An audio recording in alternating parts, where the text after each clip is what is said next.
Hello friends, আমি astrologer doctor Somashree শ্রীলাহা। আজকে আপনাদের বলবো জীবযোগ কি। জীবযোগ হয় বৃহস্পতি আর চন্দ্রর দুজনের একটা সহাবস্থান বা দৃষ্টি বিনিময় বা ক্ষেত্র বিনিময় সম্বন্ধ, এইতে জীবযোগ হয়।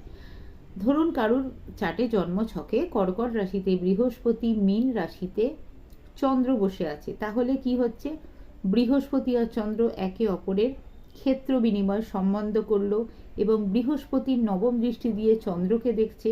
এছাড়া ধরুন কর্কট রাশিতে যদি বৃহস্পতি আর চন্দ্র একই সাথে সহাবস্থান করে তাহলেও জীবযোগ হয়। এছাড়া যদি বৃহস্পতি চন্দ্র সমসপ্তমে থাকে, অর্থাৎ কর্কট রাশিতে বৃহস্পতি, শনির ঘরে মকর রাশিতে চন্দ্র, দুজনকে সমসপ্তমে দেখলেও জীবযোগের সৃষ্টি হয়। এই জীবযোগের ফলে জাতকের ধন সম্পদ, আর্থিক সচ্ছলতা থাকে, নামযশ হয়, দান ধ্যান করতে প্রচুর ভালোবাসে, সরকারের প্রিয় পাত্র হয়। এছাড়া জাতক খুব ইনহেরিট করে সম্পত্তি, সেক্ষেত্রে তার 9th হাউসটাও দেখতে হয়, বাট সামটাইমস এটা হয়ে থাকে। নমস্কার, সবাই খুব ভালো থাকবেন। আর আপনাদের চার্টে এটা কতটা অ্যাপ্লিকেবল হলো আমাকে নিশ্চয়ই জানাবেন।